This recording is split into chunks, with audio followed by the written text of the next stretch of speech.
I've got the secret to help you perform better with your workouts and prevent injuries. Dynamic warm-up is one of the critical components of a workout because you prepare the body and the brain. Your brain tells your body what you're about to do. You get oxygen flowing through the body, warm up the muscles, the ligaments, and the tendons in preparation for your workout. Part of the challenge with dynamic warm-up is we think we are time constrained. I don't have enough time. I just want to dive right into my workout. Well, that can cause some injuries. And a lot of people have the misconception that static stretching before a workout is better. It's actually a misconception. We want to be moving our body dynamically, moving into the warm-up, into the workout. And there's a lot of health reasons why this is better for your body, helps you prepare better, and it helps you to perform better through the workout. So welcome to 360 Strong Women. Welcome back. If you're a regular viewer, I appreciate you. We're going to talk about dynamic stretching today. And in the little preview, I gave you the little hook that it's really a secret that when we do a warm-up dynamically, meaning we're going to move, right? Now, if you've watched me, you know why we do this, and I'm just going to refresh you with the reasons why we do that. And then we're going to go through some of those warm-ups. One, we want to get oxygen into the body. We want to start warming up those muscles, those ligaments, those tendons, that plastic tissue, that cartilage in our body so it's not short and stiff. So when you think about muscles, I want you to think about noodles. So think about an uncooked piece of lasagna. It's hard, it's short, it's flat, it's brittle, right? That's what our muscles are like when they're not warmed up.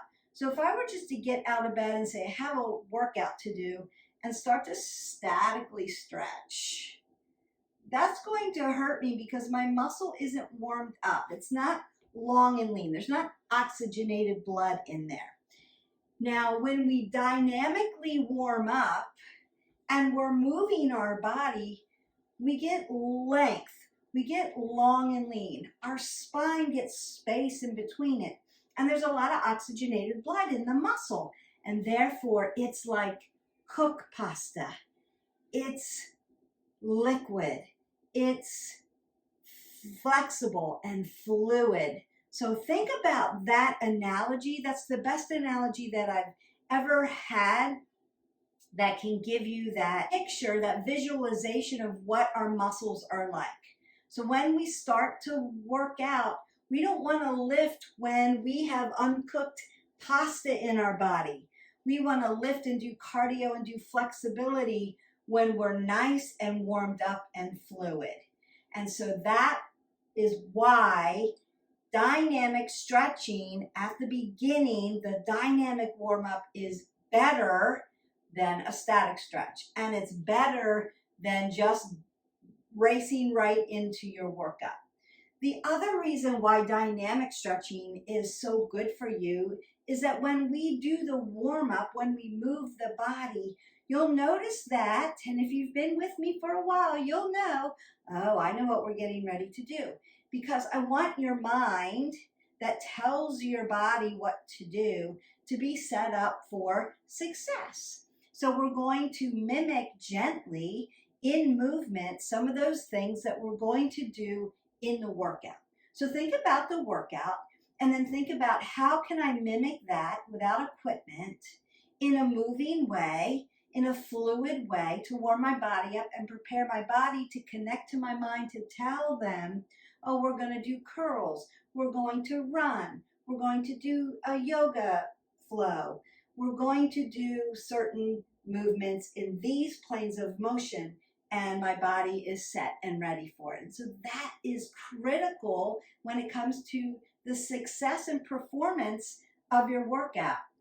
If you're not prepared and warmed up for it, and then you start to do something, your body and your brain may not connect. It may take 6 reps until you're like, oh, that's what we're doing.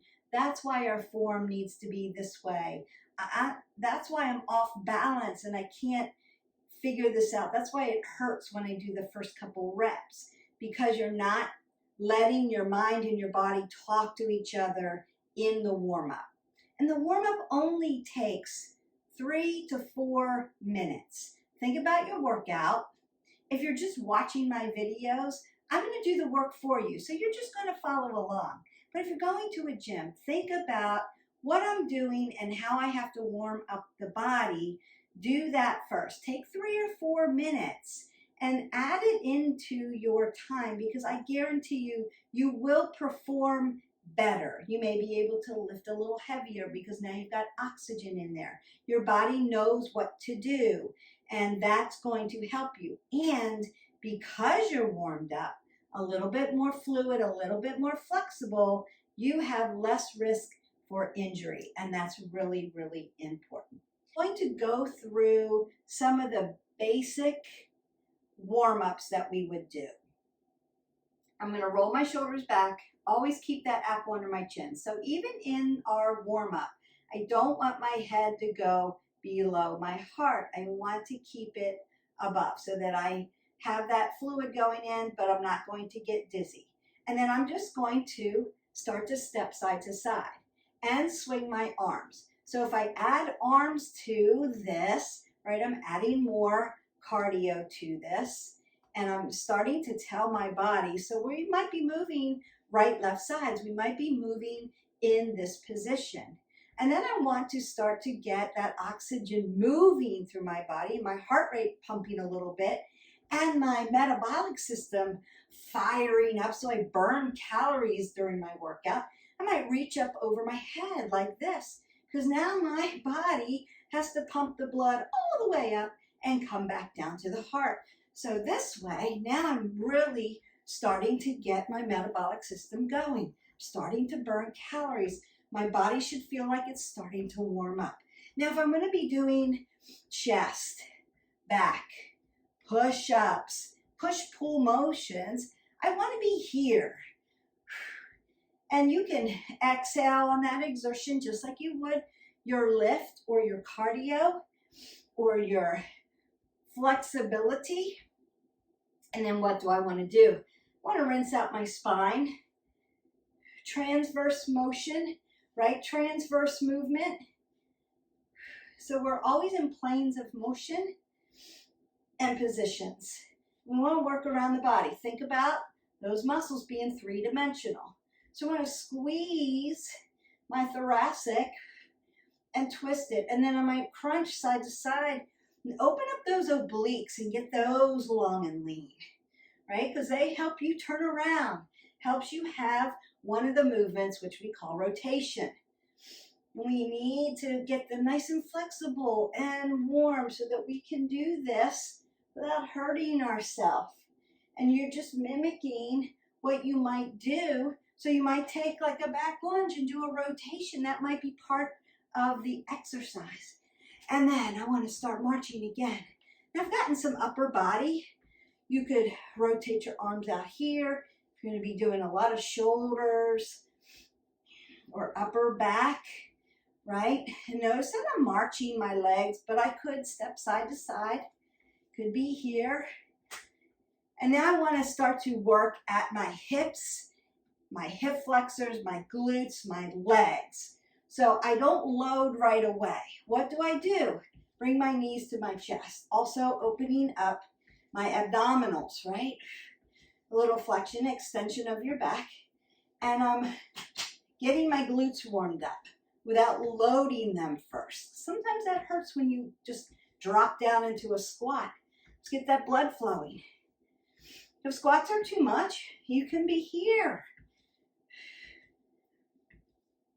And then I'm going to push my hip flexor back. Like I'm scraping something off my shoe. Notice I'm adding my arms. Opening up that hip.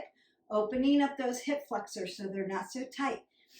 Sometimes tight hip flexors give you a tight low back. So I'm going to open up my QL and then bring it around. It doesn't have to be big. It can be small. But you've got external rotation of the hip here. And I'm lifting my quads, opening up my adductors and abductors. Then I want to load down into a squat. See how it feels. Exhale as you push out, inhale as you come down. Then I want to move side to side, right, left. Now, if I've got leg day, I'm going to practice lunges, LL.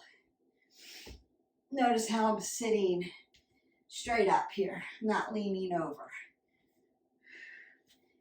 And then march that out. If I'm doing cardio, I want to mimic what? Body weight moves. I want to mimic jumping jacks. I want to mimic running or shuffle. I want to mimic skaters. Right, left side again. I might want to mimic mountain climbers. I'm just not in a prone position. Jump rope. So you're just telling your body, this is where I may be going in my workout.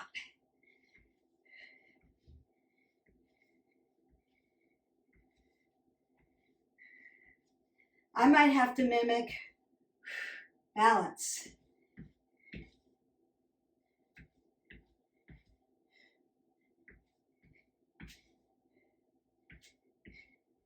And on we go. So think about, so I might have to open up my wrist flexors and extensors. Maybe I'm going to be on my wrist today in push-ups, in plank, in body weight motions, right? Then I can open up my shoulders, tap, tap. I like to do these in between my workout too. Keep it moving so that you don't get blood pooling. So you can do dynamic stretch in between your workout, just so that you're stretching, you're opened up, but you're moving, so you don't want to get blood pooling. You don't want to just stop. All right. Circle out. Then breathe that up, big breath up. Exhale, that away. Roll your shoulders, elbows. Take another big breath up. And exhale that out. Now, if you do all of those things, your body pretty much head to toe, and you could add circles on at your joint systems, right? So don't forget your feet. You could even rock up and down rhythmically and stretch out those feet. Say you have plantar fasciitis and you're still getting things stretched out, or very tight feet, you could do that too. Head to toe, dynamic stretch, 3 to 4 minutes. If you go through all of those motions, you've done it, and then you're ready to do your cardio. Go for a run. Lift. Body weight exercises. Flexibility. You're doing maybe some yoga today. So whatever that is, you're nice and warmed up. And you can warm up in yoga, right? You might do side body stretch, up, side body stretch, come around, fold, halfway lift. You can do that really gently, and I would say make sure your spine is extra warmed up and ready to work. Then go through your 20 minutes of workout if you're doing a minimum, right? At least moving 20 minutes. At the end, we want to take the time to do our static stretching. That's when we're holding for 30 seconds and then moving to the next body part. Because now we're lean, we're flexible, and now I might want to really get in that deep stretch. So that's when we're going to do that. I may do that in another video because today I just want to talk about dynamic stretching, why it's important, the benefits that it gives you. And so consider, please, not foregoing the warm-up. Your dynamic stretch is part of your workout. Just like drinking your 8 ounces is part of your workout. Don't forego it. You're going to benefit from warming up effectively and efficiently. It's going to help your body. It's going to help your workout performance and help you not to get injured so that you can keep moving forward on your journey. Consider always doing a dynamic stretch or dynamic warm-up, 3 to 5 minutes, moving that body, mimicking what you're going to do, breathing in, getting that oxygen in, lengthening out through the spine. It's going to help you perform better, I promise.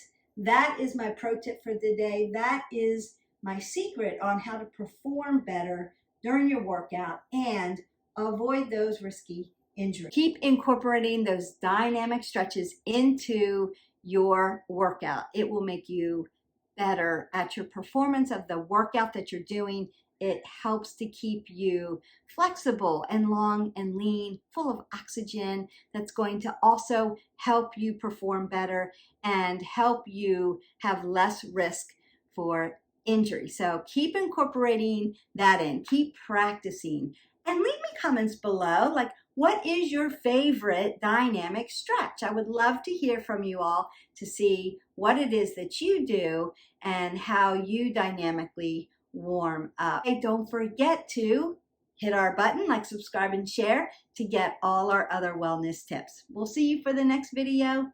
I'm Beth. Bye.